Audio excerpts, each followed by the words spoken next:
बिस्मिल्लाहिर्रहमानिर्रहीम। अस्सलाम वालेकुम डियर फ्रेंड्स, कैसे हैं आप सब लोग। हम रेलिवेंसी ऑफ फैक्ट्स को पढ़ रहे हैं। तो हमने पहले एडमिशंस की रेलिवेंसी, उसके बाद कन्फेशन की रेलिवेंसी, उसके बाद हमने डाइंग डिक्लेरेशन की रेलिवेंसी पढ़ी। तो आज का जो हमारा टॉपिक है वो है कि रेलिवेंसी ऑफ जजमेंट्स, कि जो जजमेंट की रेलिवेंसी है वो सब्सिक्वेंट केसेस पे किस तरह वो रेलिवेंट हो सकती है। इसके सिलसिले में QSO 1984 में जो रिलेटेड आर्टिकल्स हैं वो हैं आर्टिकल 54, 55, 56, 57 और 58। 54 जो है वो बताता है कि previous judgments related relevant to bar second suit or trial. 55 में हम पढ़ेंगे relevancy of certain judgments in probate etcetera.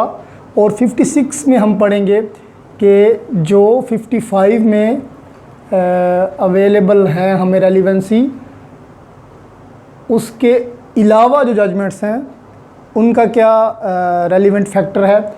उसके बाद 57 में हम पढ़ेंगे कि 54 और 56 तक जो जजमेंट्स दिए गए हैं उसके अलावा जो जजमेंट्स हैं उनकी क्या रेलिवेंसी है। और उसके बाद 58 में हम पढ़ेंगे कि जो किसी फ्रॉड या इनकम्पिटेंसी ऑफ द कोर्ट की वजह से जजमेंट ली गई है उसकी क्या रेलिवेंसी है। तो ये सारे के सारे आर्टिकल आपस में इंटरकनेक्टेड हैं, थोड़ा थोड़ा डिफरेंस है। इंशाल्लाह आप पढ़ेंगे तो आपको समझ आ जाएगी। सबसे पहले हम पढ़ते हैं आर्टिकल 54 को। आर्टिकल 54 में वो कहता है कि जो प्रीवियस जजमेंट्स हैं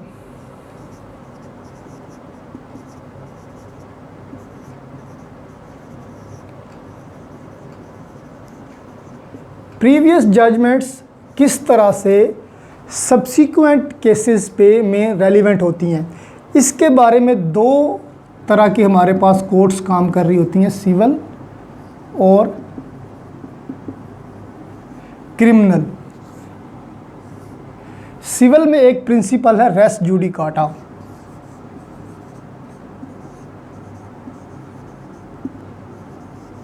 जो कि आपको CPC में ऑर्डर 2 रूल 2 में मिलेगा।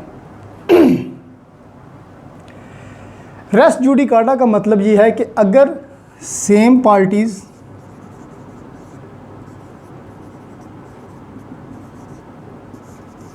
और सेम काज ऑफ एक्शन और same competency of the court,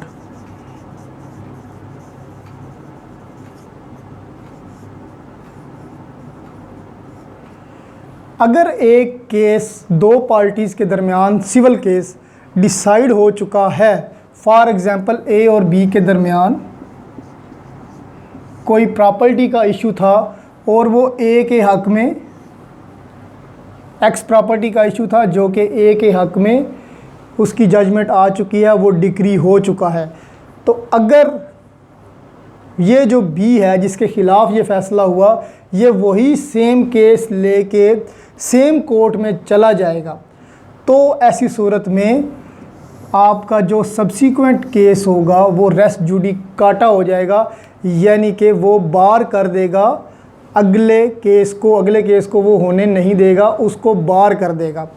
subsequent case आपका बार हो जाएगा अगर B same competency of court में चला गया, यानी कि अगर आपकी सिविल कोर्ट ने जिसकी ज्यूरिसडिक्शन डिस्ट्रिक्ट तक है, डिस्ट्रिक्ट कोर्ट में उसने फ़ैसला दिया था A और B की प्रॉपर्टी का, तो वो उसी डिस्ट्रिक्ट कोर्ट में सेम पार्टीज़ के साथ और सेम काज ऑफ एक्शन यानी उसी प्रॉपर्टी को लेके दोबारा चला जाएगा कोर्ट में।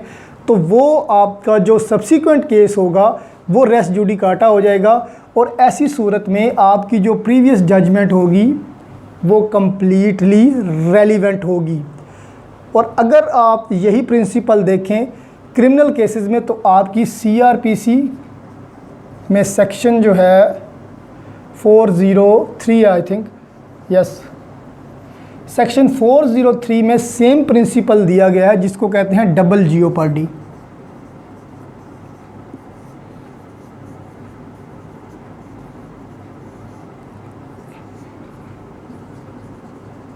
यानी कि अगर किसी क्राइम में कोई बंदा कन्विक्ट हो गया है या एक्विट हो गया है, या तो उसकी कन्विक्शन हो गई है या उसकी एक्विटल हो गई है, तो उसी क्राइम पे दोबारा उस पे प्रोसीडिंग्स नहीं हो सकती। तो अगर उसी क्राइम को लेकर दोबारा उस पे प्रोसीडिंग्स करने की कोशिश की जाएगी तो आपका जो ये प्रीवियस जजमेंट होगी उसके रिगार्डिंग वो आपकी रेलिवेंट होगी। तो ये एक लॉ का भी प्रिंसिपल है, बहुत बड़ा प्रिंसिपल है, जिसको आप कहते हैं कि नेचुरल जस्टिस का कानून है कि एक ही बंदे को बार बार एक ही क्राइम में नहीं घसीटा जाएगा। तो जो आपकी प्रीवियस जजमेंट्स होंगी, आर्टिकल 54 ये कहता है कि वो सब्सीक्वेंट केसेस में रेलिवेंट होंगी। अगर सिविल केसेस हैं तो उनमें वो रेस जुडिकाटा हो जाएंगी, अगर क्रिमिनल केसेस हैं तो डबल जियोपर्डी लगा के वो भी कैंसिल हो जाएंगी। अब आर्टिकल 55 की तरफ आते हैं। आर्टिकल 55 के दो पार्ट्स हैं, part 1 and part 2।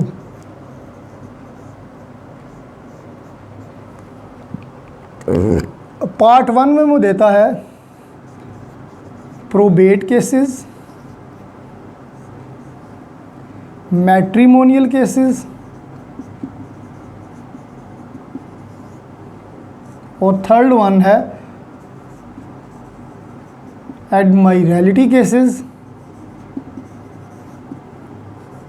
And insolvency cases.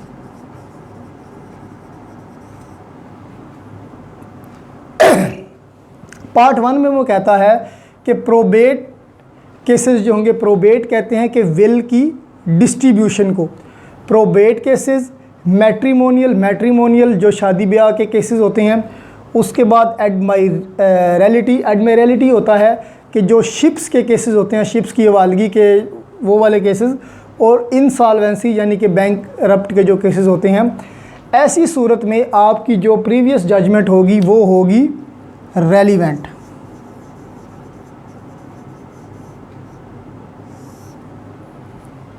और पार्ट 2 में वो कहता है कि अगर कोर्ट कोई legal character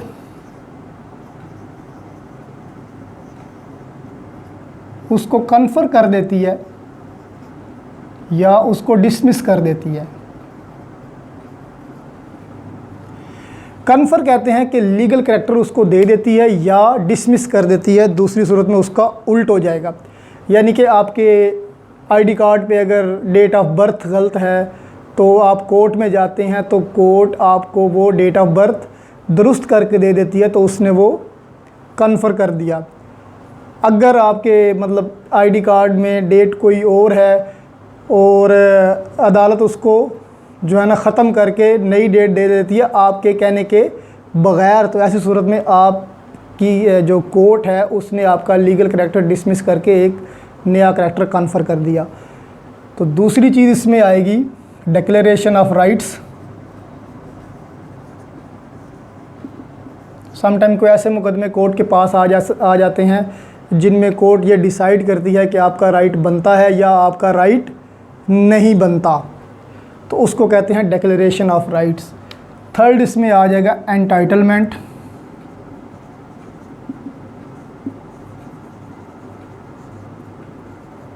to property. Entitlement to property court जब डिसाइड कर देती है तो उसको एंटाइटलमेंट प्रॉपर्टी के हेड में ले आएंगे कि ये फ़लाँ बंदे की है या ये फ़लाँ बंदे की है। तो इन दोनों पार्ट्स में डिफरेंस उसने दे दिया है कि ये जो आपके केसेस हैं ये रेलिवेंट होंगे और ये जो आपके केसेस हैं ये कंक्लूसिव होंगे। तो अगर हम इसका मुवाजना 54 के साथ करें, 54 और 55 का अगर मुवाजना हम करें तो 54 में ये था कि आपकी सेम पार्टीज़ जा रही हैं कोर्ट में, सब्सिक्वेंट केस लेके सेम पार्टीज जा रही हैं, सेम काज ऑफ एक्शन है और कॉम्पिटेंसी ऑफ कोर्ट भी सेम है। अगर सिविल केसेस की बात करें तो क्रिमिनल केसेस में भी सेम क्राइम है, और ऐसी सूरत में 54 आपका रेस जुडिकाटा करेगा या डबल जेओपर्डी लगा के वो रेलिवेंसी करके बार कर देगा सब्सिक्वेंट सूट को। 55 में ये होगा, इसमें फॉर एग्जांपल ए और बी हैं, इसमें ए और बी के दरमियान केस है, लेकिन थर्ड पार्टी भी इन्वॉल्व हो सकती है आर्टिकल 55 में। अब आर्टिकल 55 में थर्ड पार्टी कैसे इन्वॉल्व होगी? फॉर एग्जांपल अगर आप प्रोबेट को ही ले लेते हैं, प्रोबेट में विल होती है। विल की सूरत में कोर्ट विल को डिस्ट्रीब्यूट कर देती है। अभी हम इन दोनों का फ़र्क पढ़ रहे हैं 54 और 55 का। विल की सूरत में अदालत ने ए बी सी डी जो विल में हिस्सेदार थे उनको उनकी प्रॉपर्टी डिस्ट्रीब्यूट कर दी। अब अगर एक्स आके कहता है कि मेरा भी उसमें हिस्सा था, एक्स आगे कहता है कि मेरा भी उसमें हिस्सा था, तो अब ये जो जजमेंट होगी ये रेलिवेंट होगी एक्स के केस में। सेम इसी तरह मैट्रिमोनियल केसेस में ए और बी अगर हस्बैंड वाइफ हैं, अदालत डिक्लेयर कर देती है कि ये हस्बैंड वाइफ हैं, तो डब्ल्यू आगे कहता है कि बी तो मेरी बीवी है। तो ऐसी सूरत में भी ये वाली जजमेंट जो कोर्ट ने डिसाइड की हुई है ये इसमें रेलिवेंट होगी। तो आर्टिकल 54 में क्या था कि ए और बी पहले केस में थे और ए और बी ही दूसरे केस में हैं, but in the case of article 55 ए और बी पहले केस में है तो उनके दरमियान तीसरा बंदा आ गया डब्ल्यू। तो यही माइनर सा डिफरेंस है आर्टिकल 54 और आर्टिकल 55 में। आगे चलते हैं हम आर्टिकल 56 की तरफ।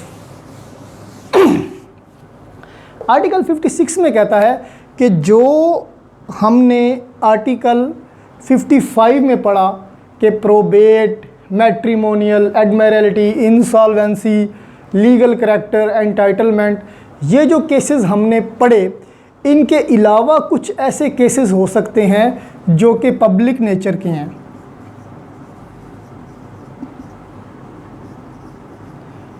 अब पब्लिक नेचर के जो केसेस होंगे उसमें अगर न्यू पार्टी आती है, फॉर एग्जांपल पब्लिक न्यूजेंस का केस है। पब्लिक न्यूजेंस कहते हैं जिसमें पब्लिक एट लार्ज किसी परेशानी में मुब्तला हो। फॉर एग्जांपल ए ने कोई पोल्ट्री फार्म खोला हुआ है एक गांव में, रिहायशी इलाके में, तो उससे लॉट ऑफ द पीपल जो हैं वो ये पोल्ट्री फार्म है, तो ये वाले बंदे जो हैं ये डिस्टर्ब हो रहे हैं उसकी बदबू से और उसकी गंदगी से।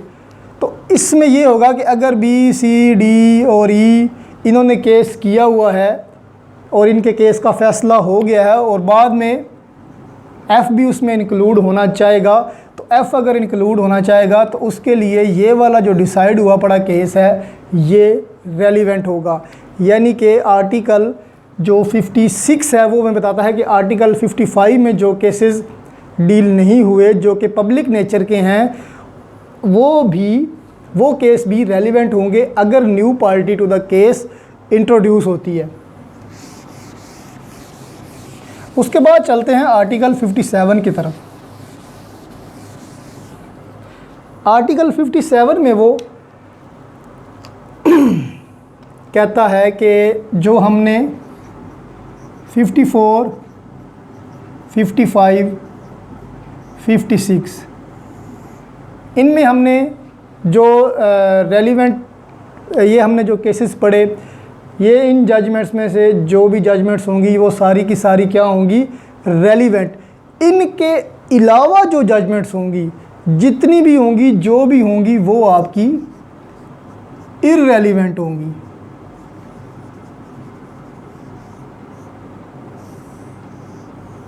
(54, 55, 56 के अलावा जो जजमेंट्स होंगी वो आपकी इररेलिवेंट होंगी। लेकिन इसमें भी वो एक एक्सेप्शन देता है।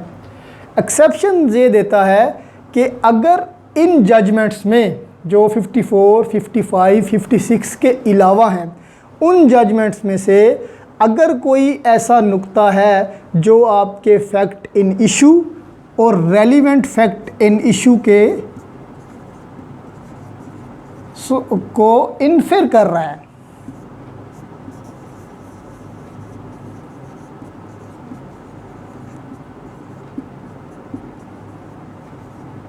तो वो जो पार्ट होगा वो आपका रेलिवेंट होगा। अब अगर इसकी मैं मिसाल आपको दूं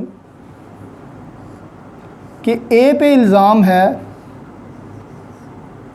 कि उसने बी का मर्डर किया। अब इसमें से जो फैक्ट इन इशू हैं वो है कि क्या ए ने बी का मर्डर किया, लेकिन एक प्रीवियस जजमेंट में बी ने ए पे केस किया हुआ था डेफेमेशन का और ए को 10 लाख रुपया जुर्माने की या उसकी कहते हैं कंपनसेशन की सज़ा हुई थी जो कि उसने बी को पे किए थे।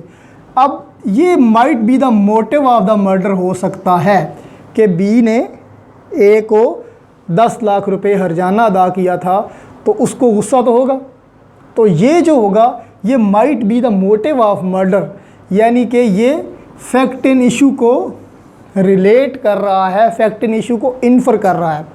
इस आर्टिकल में वो बताता है कि आर्टिकल 54, 55, 56 के अलावा जो जजमेंट्स होंगी वो इररेलेवेंट होंगी जब तक कि कोई उनमें से फैक्ट इन इशू या रेलिवेंट फैक्ट इन इशू को इन्फर ना कर रहा हो, उसको कोई मतलब लिंक ना दे रहा हो। तो अगर वो लिंक नहीं दे रहा तो वो इररेलेवेंट होगी, तो अगर वो लिंक दे रहा है फैक्ट इन इशू और रेलिवेंट फैक्ट इन इशू को तो वो रेलिवेंट होगी।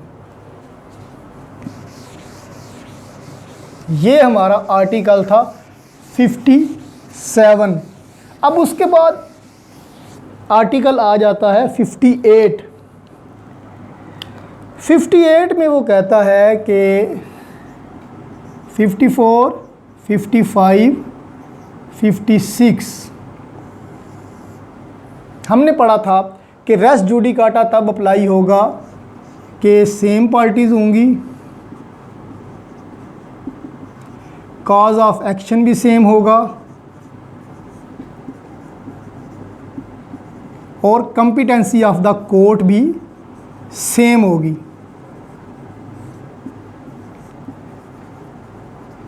आर्टिकल 58 में वो कहता है कि अगर कोई डिसीजन आप साबित कर देते हैं कि वो इनकम्पिटेंट कोर्ट से लिया गया है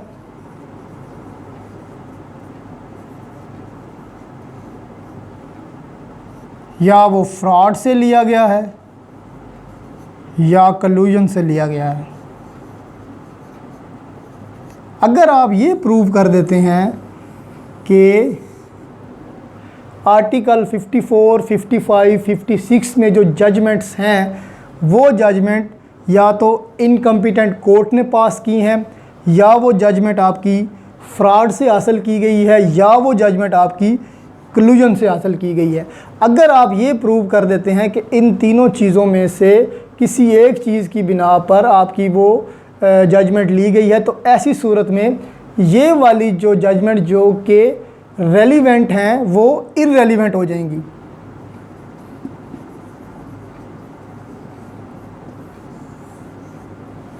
कि अगर आप ये साबित कर देते हैं कि इनमें जो भी आपकी जजमेंट्स हैं वो इनकम्पिटेंसी से ली गई हैं या फ्रॉड से ली गई हैं या कलूजन से ली गई हैं, तो आपकी जो अदरवाइज़ रेलिवेंट हैं 54, 55, 56 की जजमेंट्स वो हो जाएंगी इररेलिवेंट, यानी कि उनका कोई वो लीगल वैल्यू नहीं रहेगी, बशर्ते कि आपको ये साबित करना पड़ेगा। तो आज के लेक्चर में हमने पढ़ा कि जजमेंट्स की रेलिवेंसी क्या है। अगर आपकी जो जजमेंट्स हैं समटाइम्स वो आपके सब्सिक्वेंट जो सूट है उसको फ़ौरन ही बार कर देती हैं, उसको आगे चलने ही नहीं देती। वो आर्टिकल 54 आपको बताता है जिसमें रेस जुडिकाटा का प्रिंसिपल सिविल केसेस में है और डबल ज्यूपर्डी का प्रिंसिपल क्रिमिनल केसेस में है।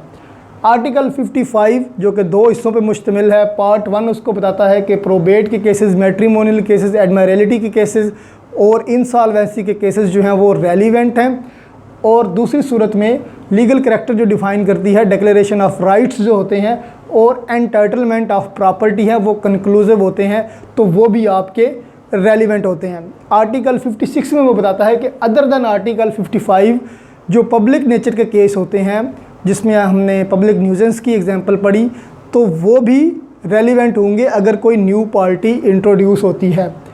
आर्टिकल 57 में वो कहता है कि 54, 55, 56, 54, 55 और 56 में जो रेलिवेंट हैं और उसके अलावा जो जजमेंट्स हैं वो इररेलिवेंट हैं, लेकिन उसमें वो एक एक्सेप्शन दे देता है कि अगर वो जजमेंट आपकी जो नया केस है उसके फैक्ट इन इशू या रेलिवेंट फैक्ट इन इशू के साथ रिलेट कर रही हैं, तो ऐसी सूरत में आपकी वो जजमेंट जो कि अदरवाइज़ इररेलिवेंट ये कह रहा है वो रेलिवेंट हो जाएंगी। और आर्टिकल 58 में वो कहता है कि 54, 55, 56 की जो जजमेंट हम रेलिवेंट कह रहे हैं, अगर वो judgments incompetency of the court, अगर वो जजमेंट फ्रॉड से हासिल की गई हैं या वो कलूजन से हासिल की गई हैं, उन तीनों सूरतों में वो जजमेंट जो कि अदरवाइज़ रेलिवेंट हैं वो इररेलिवेंट बन जाएंगी। तो ये था हमारा आज का टॉपिक। अगर आपको ये वीडियो अच्छी लगी हो तो इसको लाइक करें, इसको दोस्तों में शेयर करें और मेरे चैनल